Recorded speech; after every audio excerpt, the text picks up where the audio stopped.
Uncharted territories. I was thinking that would be a good name for this video. It has to deal with problems associated with recurving bows. Let's see, making reproduction bows, and I'm going to be talking about, what is that? A horse bow. And I'm also going to be talking about this mystery object. I bet Pagan Pride can figure this one out. But anyway, the first one is problems associated with recurving bows, particularly breaking the recurves when you're putting them in, other such things. And Matt O'Toole and Matt asked a question. It's a very good one, and it's definitely worthy of a video instead of just typing in a response and a thing. What could have gone wrong when I was recurving a bow? Well, first I'm going to say, decide whether or not you want to recurve a bow. You know, you're adding a little complexity as far as stringing, unstringing, making sure that if it's not sinew back, that those recurves stay in. The possibility of breaking them while you're recurving. And so definitely search your heart of hearts and ask yourself, do I need to recurve my bow? Because you've spent all this time, and let's say it's a finished bow, it's tailored, everything is wonderful, it could serve its purpose right now. Do you actually believe that it's worth the risk of recurving it?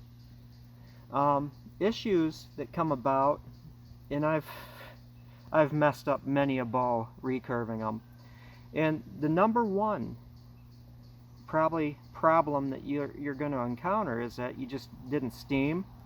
I like boiling my tips. You know, you stick them in the pot of water and it's above the water level, it's steaming, so it's all good. But probably the number one issue is you didn't leave the thing in there long enough, you know, for the wood, or you took too long to get it from the pot to the bending form, or, you know, if you do it the old style, put your hand down and bend it up and then wait till it cools off.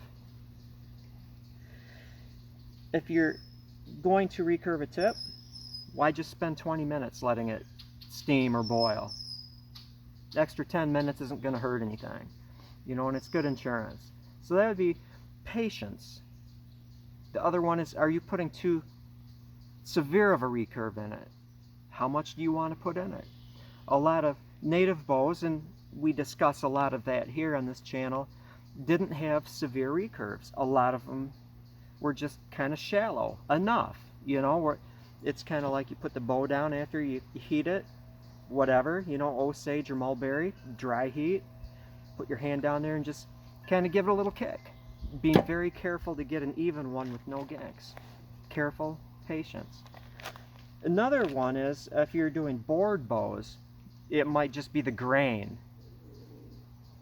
Or else if you have thick tips, on a stave bow, the tips are thicker, you want them to be static, you've got an extra growth ring or two just in the tip area, it might pop off. That can be cured if it happens that way, you know, by just gluing it back and maybe binding it with sinew or something like that, sinew. But yeah, patience. You have to be patient. You have to let it steam or boil long enough. Let it steam or boil 8 more minutes, 8 minutes and 30 seconds, longer than you want. I've waited 20 minutes, wait another 8. Make a cup of coffee or something. You know, we all who make bows will mess up tips occasionally by recurving. It's just the nature of the beast, but do be patient.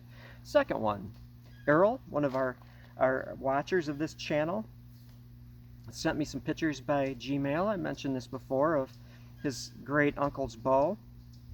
And I'm looking at the tips, and I'm thinking, what is the best way to make a reproduction bow? You want to make the bow. And it's perhaps put away your round rafts to make the string grooves. Do it the way they did, most likely with a knife. And that's why a lot of times on those bows you won't see, this is the bow, you won't see the angled string grooves like so many of us do. It'll just be straight across. Knife-like. Food for thought. The next one, Woomera or Miru, it's an Australian Aboriginal spear thrower, and they're big. They were kind of dish shaped like this. I still have a lot to work out because this is still heavy. It's a split of an ash tree that was standing dead, and it's cool. I don't know if you can see it, but there's worm damage in there and little black wormholes, so that makes it extra special. I split off the side of the wood, and then I formed the dish, the rough part, with a chisel and a hammer. And all my chisels are too dull, that's why I used a hammer. Then pondering time. And I'm picturing it going back to that comment that I made about using a knife. Use the tools that they used to make those bows, and then, and only then, can you be satisfied. I'm picturing a piece of sandstone or sand and a piece of leather, you know, for all those hours of pondering great thoughts. Like, how truly green are electric cars? You know what?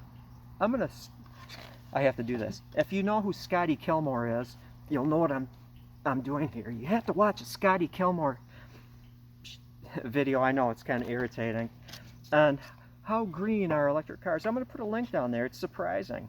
The amount of pollution that's caused making those batteries, mining that lithium in South America, and the amount of water that goes into that mining process, and then they just spill that water into the ecosystem.